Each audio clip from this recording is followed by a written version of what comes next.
Tonight, another case of teen violence in the Valley. This time it was at Desert Ridge. 4 teens are now charged with assaulting another in a shopping center parking lot. And of course, these days, there are cameras everywhere. It was caught on camera. The I-Team's Erica Stapleton spoke with the latest victim's mother, who wants a stop to teen violence once and for all.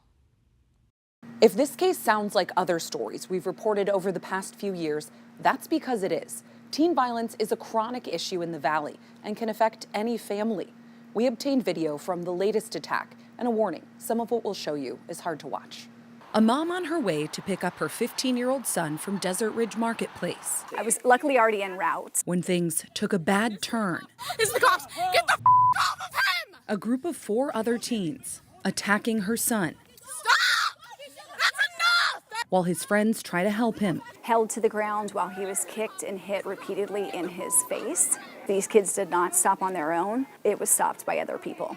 The victim's mom, who asked we not use her name to protect her son's identity. Once I got there, I went in and saw his face was just bloody, completely bloody, a broken nose, and scrapes all over his elbows because he was on the ground like this, protecting his head. Injuries that racked up $30,000 in hospital charges. How is he doing now? He's really strong.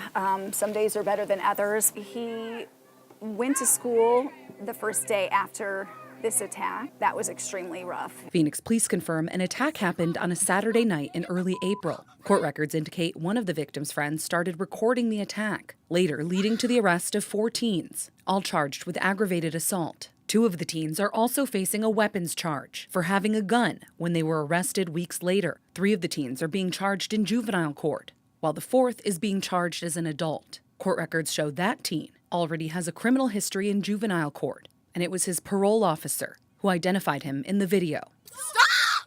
When he was arrested, the charging documents say that teen told police he confronted the victim that night and that he admitted to throwing the victim to the ground and striking and kicking his body. His claim that earlier this year, the victim almost got his friends killed by giving their location to a subject with a gun. Phoenix police said they're investigating at least 1 incident involving teens and a shooting by Desert Ridge in the month leading up to this attack. This mom denies her son did anything like this knowingly. They kind of like hunted him down, tried to target him. This isn't the first time the I-Team has covered teen-on-teen violence in the Valley, or even at Desert Ridge. In 2022, in a teen attack by the Desert Ridge In-N-Out, a 15-year-old's teeth were knocked out by brass knuckles. Later that year, a group ganged up on a different teen outside a Gilbert In-N-Out, also beaten by brass knuckles. And of course, in 2023, Preston Law killed in a high-profile teen attack at a party in Queen Creek, allegedly by a group known as the Gilbert Goons. I would say a lot of these kids think that that is an example to follow. Right now is the time to get a hold of your children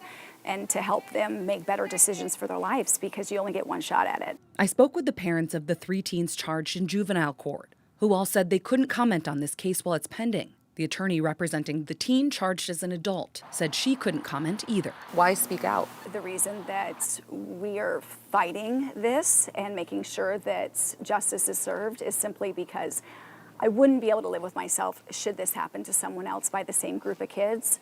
But not just this group of kids, any other group of kids that chooses to take violence into their own hands and hurt others. State Representative Matt Grass is pushing a bill this session known as Prestons Law, which could lead to harsher penalties for perpetrators involved in group attacks on teens.